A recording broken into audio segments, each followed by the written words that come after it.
My never say ma PENDREAM TV. PENDREAM TV there. Osia dem yopo. Thank you very much. How did you get it done? What happened? Well, I think this is a clear manifestation of what a determined people can do through teamwork. And I think we need to give kudos to the advanced team. Advanced team? Yes, there was an advanced team. There was a team that came here like a couple of months ago, when immediately the seat was declared vacant, and Sami Jemfi was a critical part of it, together with others, and they were here and they never left. So they drew the plan, they drew. Let's see the camera. They drew the plan. There was a system in place, and so anybody who came had to follow that plan. So people were not just coming and going and doing whatever they wanted. So there was a system in place.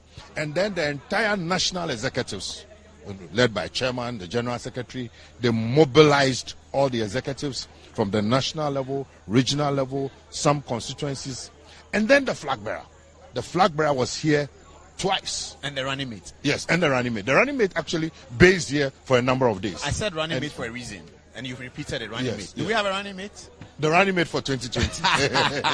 Only GM knows the running mate. Okay. So, okay, all right. But if you watch, particularly the last day, the last day for campaign, when the flag bearer was Sunday. here. Yes, when the flag bearer was here, he didn't do a big rally. He moved to 9 communities.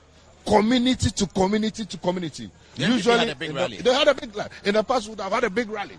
But we move community to community. And everybody, when you come, they'll look at you, maybe your ethnic background, your strength, and you are assigned to a particular community. And then you are linked to polling station executives. And then there were coordinators for those various communities. So it was done properly, masterfully, and everybody put in his best. So it's teamwork, collective effort. But I think that the key was in the advanced team that came to steady the terrain, looked at the numbers. They looked at the planning was not just haphazard. It was based on the numbers. Okay, what do we get here? What does MPP get here? So deployment was done based on those statistics, and then people were given specific things to do in those communities, and I think it worked perfectly. So is it the advanced team that said LGBT could be a matter? So let's deal with it. Because they dealt with it. And for us, it looks like it turned the election significantly. When they told people that MPP is looking for this so that they can oppose the LGBT bill. They like LGBT, we don't.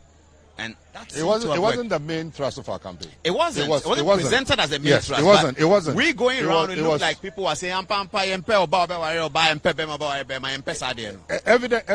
if MPP had a majority, the president already said that it's bound to happen. No, but the Attorney General has always held the view that it's not going to happen. And like I said, it was just a little sideshow.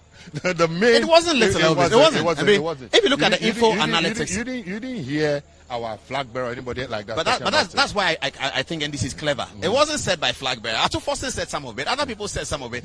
And it seemed, I'm sure that you were in charge of that. I know you a little bit. You are in charge of some of this real big campaign stuff. But you see. The reality is that, one, people felt that Xposes had not been treated fairly. The sympathy vote. It was major. It's not sympathy vote, but it's a reaction vote. Why has Xposes not been treated fairly? What has happened? Fairly, okay, it's a law, isn't it? And is it not the law?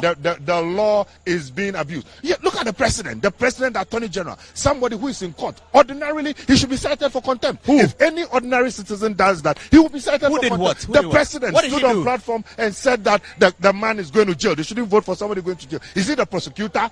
No, he said that the precedent is clear. He was talking about Adamu Sakande. Please. Is that not what they said? What did Attorney General say? He wasn't on the rally. There is precedent. Adamu Sakande is president. He has been saying, whichever way it is, the people of Asen South felt that Asen North, felt that Xposes was not being treated fairly. The government was not being run properly. This was a referendum on the government. And for me, personally, people that are engaged, I said, look, this government is not performing, but beyond the performance, they're also very arrogant and disrespectful. Let's send them a signal.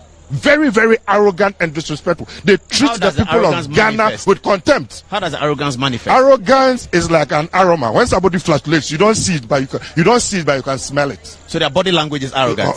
It's more than that. In what they do, what they don't do, what they say, what they don't say. I'm saying it's like flatulence.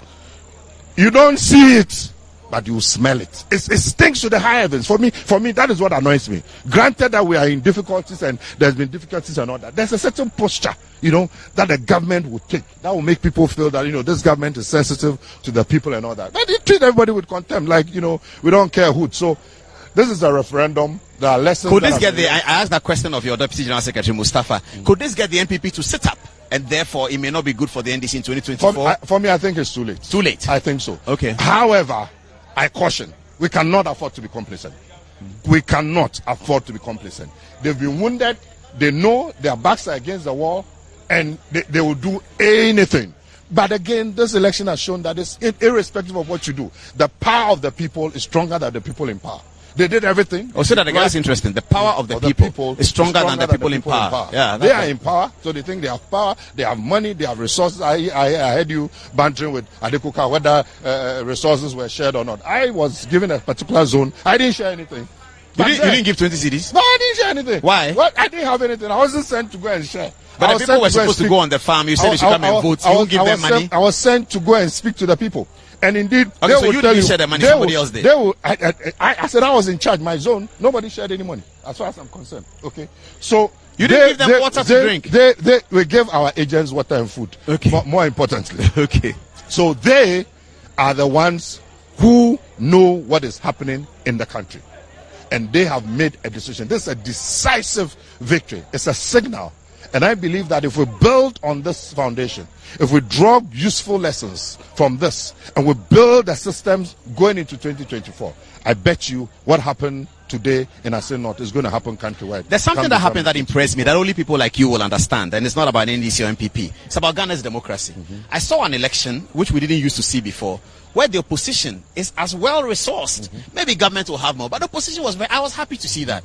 In those days, those way back, you are in opposition, government has Pajero, you have a Salunka. But I think Ghana's democracy has grown. You will understand it better from what you've seen since 92. Are we getting to the place where our democracy is now being established? Paul. We are well resourced, contextual.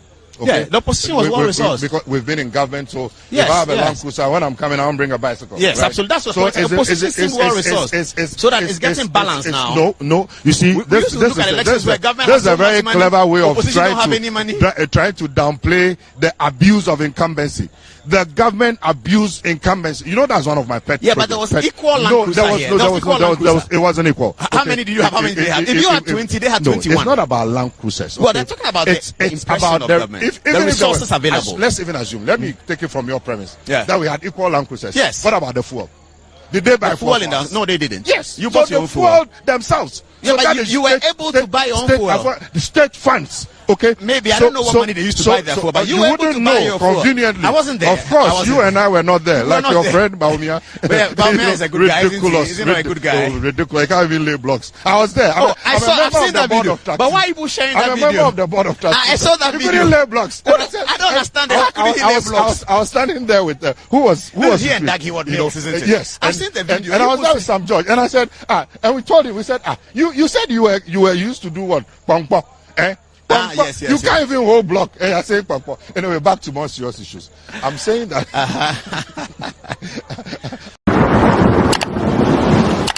Whenever I say PENDREAM TV, PENDREAM TV, there, I see them, you